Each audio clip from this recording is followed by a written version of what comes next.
सरकार मेरी बात बनाए रखना। औज़ुबिल्लाहि मिनश्शैतानिर्रजीम बिस्मिल्लाहिर्रहमानिर्रहीम। तमाम तारीफ़ अल्लाह रब्बुल इज़्ज़त के लिए जो खालिक व मालिक है। दुरूद व सलाम प्यारे आका करीम रऊफ़ुर रहीम ख़ातमुन नबीयीन हज़रत मोहम्मद मुस्तफ़ा सल्लल्लाहु ताला अलैहि वसल्लम, उनकी आल और उनके असहाब पर। नाज़रीन किराम, प्रोग्राम हम और हमारा इस्लाम में आपका मेज़बान सैयद हम्माद हुसैन हाज़िर खिदमत। अल्लाह का फ़ज़ल है कि रमज़ान मुबारक के इस बाबरकत महीने में इस शो के ज़रिए आलम इस्लाम और ख़ुसूसन बिलख़ुसूस नौजवानों के दिलों में इश्क़ मुस्तफ़वी सल्लल्लाहु ताला अलैहि वसल्लम की शमा फ़िरोज़ा करने के लिए और अक़ाइद और नज़रियात के हवाले से उन्हें मजबूत करने के लिए इस प्रोग्राम को तरतीब दिया गया। और इस पूरे प्रोग्राम की जितनी भी नशस्तें हैं उनमें कोशिश की जा रही है कि अक़ाइद के हवाले से गुफ्तगू की जाए, ताकि हमारी जो नौजवान नस्ल है या वो लोग जो कुछ जानना चाहते हैं इस्लाम के बारे में और उस पर अमल करना चाहते हैं, तो उनके लिए आसानियाँ पैदा की जाएँ। इस सिलसिले में जो शख्सियत मेरे साथ मौजूद हैं, आप किसी तारुफ़ के मोहताज नहीं, जिगर गोशा ख़तीब आज़म पाकिस्तान मौलाना मोहम्मद शफ़ी उकाड़वी रहमतुल्लाहि ताला अलैह। आप उकाड़वी अकाडमी अल आलमिया के सरबराह भी हैं। मेरी मुराद हज़रत अल्लामा मौलाना डॉक्टर कौकब नूरानी उकाड़वी साहब से। अस्सलाम वालेकुम। वालेकुम अस्सलाम व रहमतुल्लाहि व बरकातुहू। अल्लामा साहब, मिजाज ग्रामी, अल्हम्दुलिल्लाह। गुज़िश्ता नशिस्त में हमने सैयदना फ़ारूक़ आज़म रज़ी अल्लाह ताला अन्हु के हवाले से गुफ्तगू की और कोशिश की उनकी ज़िंदगी सीरत के हवाले से जो पैगाम हैं मुख्तसरन वो नौजवानों तक या अपने नाज़रीन तक पहुँचाएँ। आज हम गुफ्तगू करेंगे सैयदना से उस्मान गनी रज़ी अल्लाह ताला अन्हु के हवाले से, उनकी सखावत के हवाले से और उनकी हया के हवाले से, उनकी ज़िंदगी यानी एक बड़े ताजिर की हैसियत से भी क्या थी, देने वाले की हवाले से भी क्या थी उनकी, और नबी करीम सल्लल्लाहु अलैहि वसल्लम से उनका इश्क, मोहब्बत और पूरी ज़िंदगी को जो है कोशिश करेंगे जो है इस छोटे से प्रोग्राम में उस पर कुछ रोशनी डालें, उनसे कुछ रोशनी भी लें इंशाअल्लाह। बिस्मिल्लाहि वल्हम्दुलिल्लाहि वस्सलातु वस्सलामु अला रसूलिल्लाह। मेरे प्यारे नबी पाक सल्लल्लाहु अलैहि वसल्लम पर ईमान लाने में पहल करने वालों में हज़रत सिद्दीक़ अकबर हम ज़िक्र कर चुके हैं। वो सहाबी जिनको अशरा मुबशरा कहा जाता है, वो 10 सहाबा जिनको हुजूर ने जन्नत की बशारत दी, खुशखबरी दी, उनमें से 6 अफराद ऐसे हैं जो हज़रत अबू बकर की वजह से दाखिले इस्लाम हुए, उनके कहने पे आए और नबी पाक से वाबस्ता हुए। उनमें हज़रत उस्मान गनी रदी अल्लाह ताला अन्हु भी है। ये मेरे प्यारे नबी पाक सल्लल्लाहु अलैहि वसल्लम के करीबी रिश्तेदार हैं, फूफी ज़ात बहन के बेटे। ये इनका एक नसबी कराबत का रिश्ता है।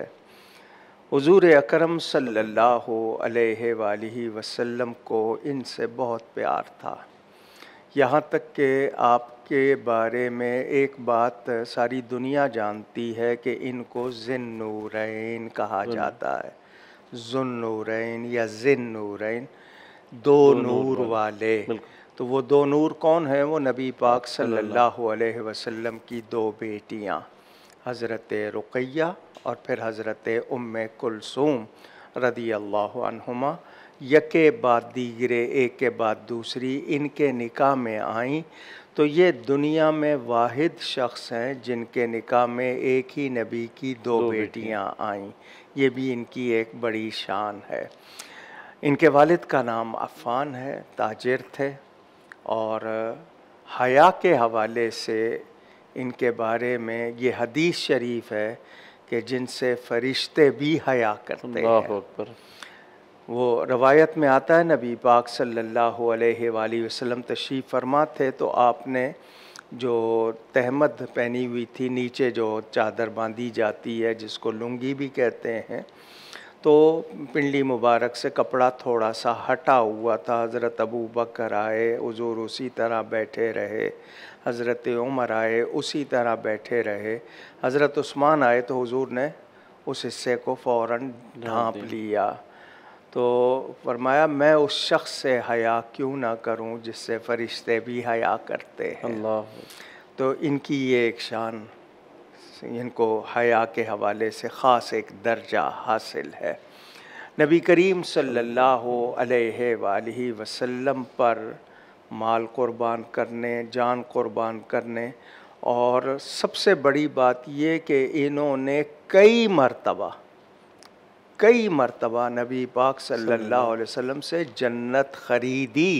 अल्लाह, यानी हुजूर सल्लल्लाहु अलैहि वसल्लम मालिक जन्नत हैं अल्लाह की अता से, तो हुजूर ने ऐलान फरमाया तो इन्होंने जन्नत ख़रीदी। यहाँ तक अल्फाज मौजूद हैं कि ए उस्मान, अब तू कोई और अमल ना भी करे, तेरी जन्नत का मैं ज़ामिन हूँ। अल्लाह। और फरमाया हर नबी का कोई ना कोई रफ़ीक होता है, साथी होता है, जन्नत में मेरे साथी उस्मान होंगे। सुभान अल्लाह। हुजूर सल्लल्लाहु अलैहि वसल्लम ने इनके लिए ये ऐलान फरमाया। अपनी बेटी से फरमाया कि तुम्हारे शौहर हज़रत इब्राहीम के मुशाबा है, क्योंकि हुजूर ने तो सबको देखा हुआ है। क्या बात। तो हुजूर ने उनको यानी खुश करने के लिए कि इनकी शक्ल हज़रत इब्राहीम से मिलती जुलती है, रिजेम्बलेंस है, तो ये भी इनके बारे में फ़रमाया। हज़रत उस्मान गनी का बहुत एहसान है। और फिर उनको जामिउल कुरान, कुरान पर लोगों को जमा करना, ये इनका एक बहुत बड़ा कारनामा है, खिदमत है, जिससे यानी आज पूरी दुनिया इस्लाम फ़ैज़ान उठा रही है। नाम साहब, आपने तारुफ क्या करा कि अक्सर लोगों के जहनों में आता है कि एक ताजिर की हैसियत से इस्लाम कबूल करना, जो मालदार लोग जो होते हैं वो बहुत जैसे कि बहुत देर लगाते हैं किसी जाने पाने। कोई वाक़या उनका कोई ऐसा जिसमें इस्लाम जब कबूल इस्लाम के वक्त? जी, मैं शुरू करता हूँ तो आपके यहाँ ब्रेक का टाइम आ जाता है।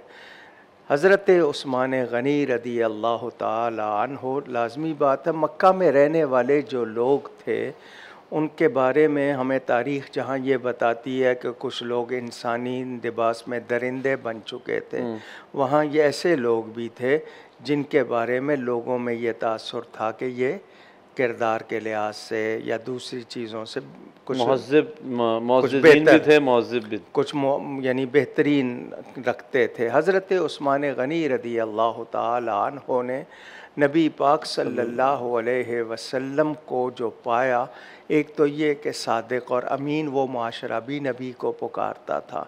फिर हया के हवाले से कुंवारी लड़कियों से ज़्यादा हया वाले थे नबी पाक, तो ये खूबियाँ भी उन्होंने देखी। अब आ जाएँ तो माल की तरफ, तो वो ये कि हुजूर अकरम सल्लल्लाहु अलैहि वसल्लम ने किसी साइल को कभी नहीं का लफ्ज़ तो कहा ही नहीं। अगर कुछ देने के लिए पास वक्ती तौर पर नहीं होता तब भी ज़बान पर नहीं, जिसको ला कहते हैं अरबी में, वो तो आया ही नहीं। हुजूर ने वो नहीं फरमाया। तो वो नबी पाक की ये खूबियाँ भी देखते थे।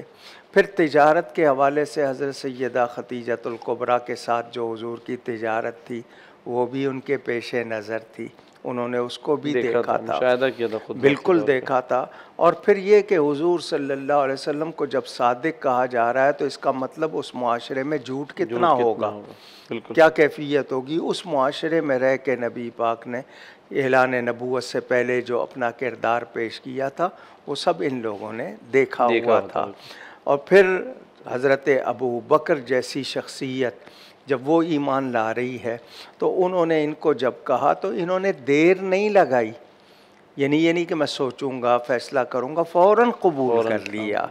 तो ये उनकी ये खूबी थी। अब मैं आपको अगर टाइम होगा तो उनके वो वाक़या सुनाऊंगा कि इनका नबी पाक सल्लल्लाहु अलैहि वसल्लम से जो ताल्लुक़ था वो कितना था, उसको अगर आप सुनेंगे।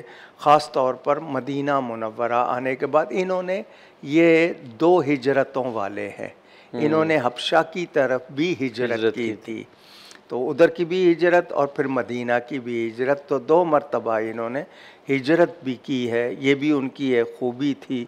और हुजूर सल्लल्लाहु अलैहि वसल्लम के इतने करीब थे कि नबी पाक सल्लल्लाहु अलैहि वसल्लम ने अपनी एक बेटी का निकाह किया, वो वफ़ात पा गई। दूसरी का करने के बाद ये फरमाया, अगर मेरी 40 बेटियां होती और एक एक करके इंतकाल करती, मैं सब तेरे निकाह में दे देता।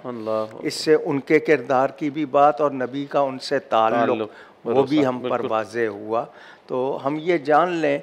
और फिर हज़रत उस्मान गनी के बारे में ये जितने इरशादात हैं, इसके बाद कोई ऐसा शक नहीं रहना चाहिए उनके बारे में। कुछ लोग कबाइल की जंग की बात करते हैं। बिल्कुल, अभी इसको हम ब्रेक के बाद ये तमाम चीज़ें कंटिन्यू लाजमी करेंगे ताकि लोगों के जहनों में जो सवाल हो वो भी क्लियर हो। नाज़रीन करम, ज़िक्र हो रहा है सैयदना उस्मान गनी के हवाले से और एक मुसलमान का क्या अक़ीदा होना चाहिए, और ब्रेक के बाद हम जब आएंगे तो यहीं से अपनी गुफ्तगू को स्टार्ट करेंगे। जब तक के लिए आपसे भी ये गुजारिश है कि जब प्रोग्राम में लाइव कॉल्स ली जाएँ तो कोशिश कीजिएगा कि लाइव कॉल्स में रेलिवेंट क्वेश्चन करें ताकि आपका जवाब प्रोग्राम के दौरान दिया जाए। एक ब्रेक के बाद दोबारा हाजिर होते हैं। मेरे सरकार मेरी बात बनाए रख, मेरे सरकार मेरी बात बनाए रखना। जी नाज़रीन इकराम, ब्रेक के बाद दोबारा हाज़िर खिदमत हैं। गुफ्तगू हो रही है सैयदना उस्मान गनी के हवाले से, और अलम साहब ने उनके कबूल इस्लाम के टाइम के जो इनिशियल वाक़यात हैं उस पर थोड़ी सी रोशनी डाली। आप कोशिश करेंगे कि उनकी हयात के दौरान जो वाक़यात हुए और जो उनकी ज़िंदगी के दरमियान जो सकावत का जो इशू है उनका, कि बहुत ज़्यादा लोगों को नवाजना और किसी को जो है मायूस ना भेजना, उनकी हया के हवाले से गुफ्तगू करेंगे इस सेगमेंट में। और आपको ये भी बताते चलें कि आप इस प्रोग्राम में लाइव कॉल्स भी कर सकते हैं और कोशिश करेंगे कि अल्लामा साहब इसी प्रोग्राम में आपके सवालात के जवाब दें। जी, एक वाक़या जो बहुत ज़रूरी सुनाना है वो ये, नबी करीम सल्लल्लाहु अलैहि वसल्लम मदीना तशरीफ़ लाने के बाद उम्रा का इरादा फरमाया। जी बिल्कुल। 1500 सहाबा साथ हो गए। मक्का मुकर्रमा में अफ़वाह उड़ गई र्यूमर कि मुसलमान लड़ाई के लिए आ रहे हैं। हुदैबिया एक मकाम है, जद्दा से मक्का जाएं तो रास्ते में आता है। उनको हालांकि पैगाम भेजा गया कि हम लड़ने के लिए नहीं आए हैं, एहराम बांधे हुए हैं, हम सिर्फ उम्रा करने के लिए आए। नबी पाक सल्लल्लाहु अलैहि वसल्लम ने हज़रत उस्मान को नुमाइंदा बनाकर भेजा, जाओ तुम्हारे ताल्लुकात भी हैं, बासर भी हो, बात करो, उनको जाके बताओ सारी कैफियत। वो मक्का मुकर्रमा शहर में चले गए बताने के लिए कि भाई हम आए हैं उम्रे के इरादे से, हमारा लड़ने का इरादा नहीं है। इधर कुछ लोगों ने ये कहा कि हज़रत उस्मान तो मक्का चले गए, वो तवाफ़ भी कर लेंगे, उम्रा भी कर लेंगे, हम अभी इंतज़ार में ही हैं। नबी पाक सल्लल्लाहु अलैहि वसल्लम ने फरमाया, उस्मान हमारे बग़ैर काबे का तवाफ़ नहीं करेगा। अल्लाह, ये बड़े एतमाद की बात है, मामूली बात नहीं। उधर मक्का वालों ने ये कहा, उस्मान हम तुम्हारी बात मान लेते हैं, मगर एक ख़बर उड़ गई है, अफ़वाह मुँह से निकलती है, फैल गई है, हम इजाज़त दे दें, कोई शरारत हो गई, किसी ने कर दी, सूरत हाल बिगड़ जाएगी, तो अभी आप वापस चले जाओ, कुछ दिनों के बाद फिर आ जाना, हम आपको उम्रा करने के लिए नहीं रोकेंगे। लेकिन है उस्मान, तुम तो आए हुए हो, काबा सामने है, अब कर लो, आप तवाफ़ कर लो। हज़रत उस्मान ने कहा, मैं अपने नबी के बग़ैर तवाफ़ नहीं करूँगा। अल्लाह अकबर। ये ताल्लुक़, उधर लोगों में ये बात किसी ने उड़ा दी कि हज़रत उस्मान को कत्ल कर दिया गया है, शहीद कर दिया गया है। सहाबा जोश में आ गए कि हम हज़रत उस्मान के खून का बदला लेंगे, काफिरों से लड़ेंगे, और उस जोश में आकर नबी पाक सल्लल्लाहु अलैहि वसल्लम से बैअत शुरू कर दी। बैअत रिदवान कुरान में ज़िक्र मौजूद है। एक दरख्त के नीचे हुजूर बैठे हैं, साहबा बैअत कर रहे हैं। कुछ लोग ये कहते हैं कि हुजूर ऐलान कर देते कि मुझे पता है उस्मान ज़िंदा है, तुम लोग जोश में ना आओ, लेकिन वो ये नहीं जानते थे कि नबी का ताल्लुक़ अल्लाह से भी तो है और वहाँ से वही आने वाली है, खुशखबरी मिलने वाली है। सब ने बैअत कर ली तो हुजूर ने फरमाया, ये मेरा हाथ उस्मान का हाथ है, ये बात मैंने अपने नाज़रीन को बतानी है कि मेरा ये हाथ उस्मान का हाथ है और अपने दूसरे हाथ पर रखकर उस्मान की तरफ से बैयत ली और अपने हाथ को उस्मान का हाथ करार दिया। उसी हाथ से कुरान मिला है उम्मत को, अल्लाह, ताकि ये पता चले कि नबी के ही हाथ से मिला है। तो हुजूर सल्लल्लाहु अलैहि वसल्लम ने ये एज़ाज़ भी उनको अता किया।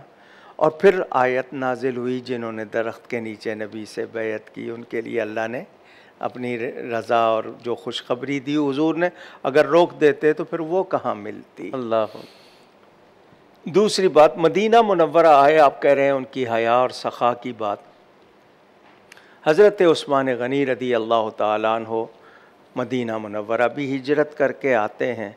मदीना मुनव्वरा में उस वक्त पानी के लिए सिर्फ़ एक कुआं, वेल, जिसको बीर रूमा कहते थे।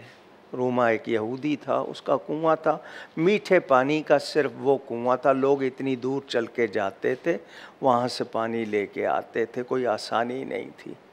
काफ़ी दूर है, बहुत दूर। उस ज़माने में आप बस्ती का अंदाज़ा करें, अब तो आप गाड़ियों पे जाते हैं। हुज़ूर ने फरमाया, है कोई जन्नत लेने वाला? या रसूल अल्लाह सल्लल्लाहु अलैहि वसल्लम, कैसे मिलेगी?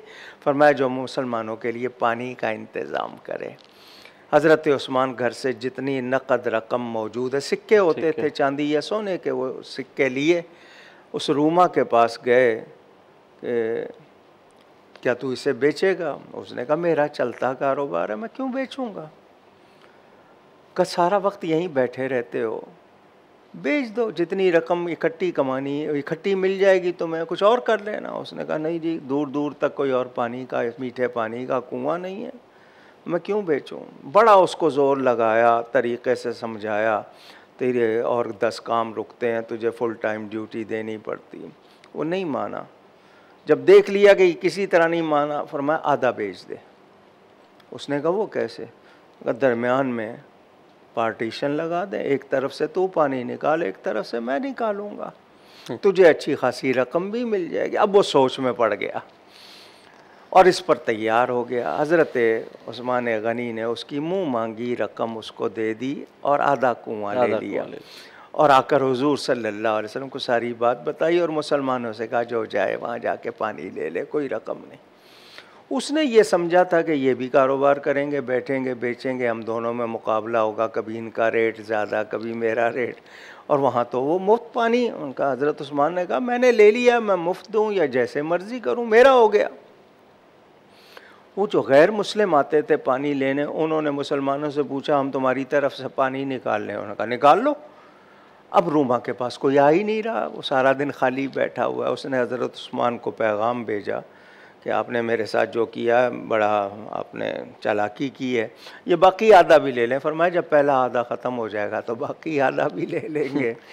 उसने कहा, अब इस तरह ना करें। उसको मज़ीद आपने 12,000 और दे दिए और पूरा कुआं हुजूर ने फरमाया उस्मान के लिए जन्नत है। सुभान अल्लाह।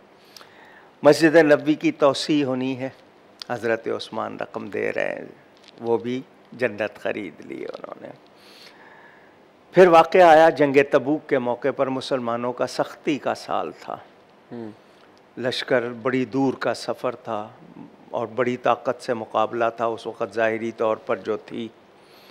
हुज़ूर ने फरमाया, है कोई मुसलमानों की मदद करने वाला? हज़रत उस्मान ने ऐलान किया कि मैं 300 ऊँट सामान समेत पेश करता हूँ। हुज़ूर ने दुआ दी, फिर ऐलान फरमाया और कोई जो भी थे सब पेश कर रहे थे। हज़रत उस्मान ने फिर 300 ऊँट, तीसरी मर्तबा फिर 300 ऊँट। घर गए, वादा 900 का किया था, 1000 सोने का सिक्का लेकर आए जो उसकी कीमत बनती थी।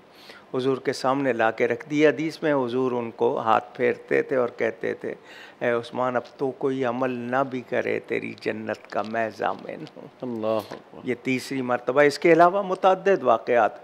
आपको उनकी सखा का एक वाक़या और सुनाता हूँ। एक शख्स हुजूर सल्लल्लाहु अलैहि वसल्लम के पास आया और उसने आके कहा कि मैं मकरूज़ हूँ, मुझ पे कर्ज़ है। मुझे मदद चाहिए। लोग अपनी हाजात के लिए नबी के पास आते थे, बिल्कुल। दीनी, दुनियावी, दुनिया की, उखरवी। नबी पाक सल्लल्लाहु अलैहि वसल्लम अल्लाह की अता से, क्योंकि इरशाद है इन्नमा अना क़ासिमुन वल्लाहु युती, अल्लाह अता करने वाला है, मैं बांटने वाला। बिल्कुल। तो साहबा के सवाल करते थे, नबी पाक अता फरमाते थे। उसने अपनी हाजत बयान करते हुए ज़रा ज़ोर दे के कहा कि मुझ पर कर्ज़ ज़्यादा है, तो मुझे थोड़ा नहीं ज़रा ज़्यादा चाहिए। नबी पाक सल्लल्लाहु अलैहि वसल्लम ने फरमाया, जाओ उस्मान के पास मेरा सलाम कहना, वो तुम्हारी मदद करेंगे। यहाँ एक बात कर दूँ, आजकल भी कुछ लोग किसी के पास जाके कह देते हैं मुझे फ़लाँ ने भेजा है, या वैसे नाम ले देते हैं। आजकल तो सेल्फ़ी का रिवाज है, फ़ोटो देखो कि मैं उनके साथ खड़ा हूँ। तो ऐसे मामले में आपको तसल्ली करनी चाहिए। जिस शख्स का नाम ले रहा है उससे रब्ता करें, धोखे में ना आएँ। जिस तरह आजकल कुछ लोग आपकी वो डीपी लगा के और नई आईडी बना के शुरू हो जाते हैं, तो धोखे से बचने के लिए ज़रूरी है आप तसल्ली करें। वो हज़रत उस्मान के दरवाज़े पर जब आया तो हज़रत उस्मान गनी रदी अल्लाह ताला अन्हु के दरवाज़े पे उसको आवाज़ आ गई। हालांकि टो लगा के सुनना मना है, लेकिन आवाज़ ख़ुद ब खुद कानों में आ गई। आप अपनी ज़ौजा से फरमा रहे थे कि तुमने चिराग में जो बत्ती डाली है, जो रुई की बना के डालते हैं, वो मोटी डाल दी है, वो तेल ज़्यादा पी रही है। वो इतनी बात सुनकर कहने लगा, ये चिराग तो बुझाने का हुक्म है सोते वक्त, नबी पाक ने मना किया है, सोते वक्त चिराग नहीं जलाए रखना चाहिए, आग लग सकती है, कुछ और हो सकता है। ये अपनी बीवी को मोटी बत्ती बनाने पे जब इतना कह रहे हैं तो मेरी क्या मदद करेंगे? इंसान है ना, अपनी सोच सोचता है। खैर, उसने दरवाज़ा खटखटा दिया। हज़रत उस्मान गनी ज़ुन्नूरैन रदी अल्लाह ताला अन्हु तशरीफ़ लाए। फरमाया, क्या बात है? उसने कहा, मुझे नबी पाक सल्लल्लाहु अलैहि वसल्लम ने भेजा है, मैं मकरूज़ हूँ, मेरी मदद कर दीजिए। चूँकि जुमला सुन चुका था तो अब ज़रा ज़्यादा ज़ोर दे के कहा, मेरे पे कर्ज़ बहुत ज़्यादा है। ठीक। हज़रत उस्मान ने फरमाया, ठहरो, मैं आता हूँ। आप कोई कॉल लेना चाहते हैं? नहीं, ब्रेक की जाने हम जाएंगे। चले, मैं बाद में पूरा कर लूँगा। नाज़रीन हम चलते हैं एक ब्रेक की जाने, ब्रेक के बाद दोबारा हाजिर होंगे और इस वाक़े को यहीं से जो है ना स्टार्ट करेंगे। सरकार मेरी बात बनाए रख, सरकार मेरी बात बनाए रखना। जी नाज़रीन किराम, ब्रेक के बाद दोबारा हाज़िर खिदमत हैं और गुफ्तगू हो रही है सैयदना उस्मान गनी के हवाले से। प्रोग्राम में लाइव कॉल्स भी ली जाती हैं और आपको बताते चलें कि ख़ास तौर पे जो हम इन मौज़ूआत पे गुफ्तगू करते हैं उसका मकसद यही होता है कि अकायद की मजबूती भी हो और उनको समझ के अमल किया जाए, ताकि जो अमल हो वो फ़लाह की जानिब हो, कामयाबी की जानिब। अल्लाह साहब, अभी आप जिक्र कर रहे थे उस बंदे का जो सकाफ़त के हवाले से। जी, वो जब दरवाज़े पे ये सुना उसने तो हज़रत उस्मान गनी ने कहा, ठहरो, मैं आता हूँ। आप चप्पल पहन कर तशरीफ़ लाए, उसको साथ लिया और मदीना मुनव्वरा की आबादी जो बस्ती थी उससे बाहर उसको ले गए। खुला मैदान, बहुत ऊँट, बहुत सामान, जो भी था, वेयर हाउस टाइप जगह नहीं, ओपन वेयर हाउस। और वो हमारे हिसाब से लाखों का नहीं, करोड़ों का सामान। ठीक। फरमाया, ये देख रहे हो, ये सब मेरा है, ये मैंने तुम्हें दिया। उसकी आंखें फटी रह गईं।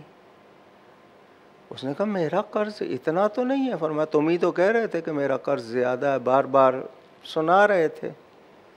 उसने कहा, इतना तो नहीं है। फरमाया, अब ये मैं तुम्हें दे चुका, अल्लाह, जितनी ज़रूरत है तुम रखो, बाकी दूसरों को दे दो, तुम्हें नबी पाक सल्लल्लाहु अलैहि वसल्लम ने भेजा है। सुभान। उसने कहा, जी एक मसला पूछना है, मालूम करना है। जब मैं आपके दरवाज़े पे आया था तो ये आवाज़ मेरे कानों में पड़ गई कि आप अपनी ज़ौजा मोहतरमा से सिर्फ़ चिराग की बत्ती मोटी होने की वजह से कह रहे थे, शिकायत कर रहे थे कि ये ज़्यादा तेल पी रही है, और यहाँ आप ये लाखों का सामान इसी तरह दे रहे हैं, वहाँ कितना पैसा, एक पैसा ज़्यादा लग जाता। तो उनका जवाब मैंने नाज़रीन को सुनाना है। उनका, ये जो कुछ मैंने दिया इसका मैंने अल्लाह से सवाब लेना है, वो जो है उसका मैंने हिसाब देना है। अल्लाह अकबर। इतना खौफ खुदा रखने वाले लोग। एक शख्स आ गया मुलाकात को बात करने, आप अपना कोई काम कर रहे थे, आपने एक चिराग बुझा दिया, दूसरा रोशन कर दिया, बात करते रहे उससे। जाते वक्त उसने कहा जी उस चिराग में और इस चिराग में कोई फ़र्क है? फरमाया नहीं। तो आपने वो बुझा दिया और ये रोशन कर दिया, उसकी वजह क्या? फरमाया मैं उस वक्त सरकारी काम कर रहा था, उसमें जो तेल था वो बैतुल माल का था। तुम आए हो मुझसे ज़ाती तौर पर मिलने, तो मैं सरकारी खर्च का तेल इस्तेमाल नहीं कर सकता था। ऐसे लोग खौफ खुदा रखने वाले, ये था उनका किरदार। सैयदना उस्मान गनी के हवाले से जो मैंने ज़रूरी बात आज अपने नाज़रीन को बतानी है वो ये कि इनका दौर खिलाफत खुलफ़ाए राशिदीन में सबसे ज़्यादा मुद्दत का है, 12 साल। शुरू में बहुत फतूहात, बहुत से इलाक़े, लेकिन एक अरब में ट्राइब की जो आपस में कोई कशमकश थी जिसको ख़त्म किया था नबी पाक ने कि किसी गोरे को काले पर, काले को गोरे पर कोई फजीलत नहीं। बनु हाशिम और बनु उमैया में एक जो पुरानी चश्मक थी उसको उठाया एक यहूदी ने, अब्दुल्ला बिन सबा उसका नाम है। वो ऊपर से कलेमा पढ़ के मुसलमान हुआ था, दिल से यहूदी था। ये मुसलमानों में फ़िरक़ा वारियत की इब्तिदा।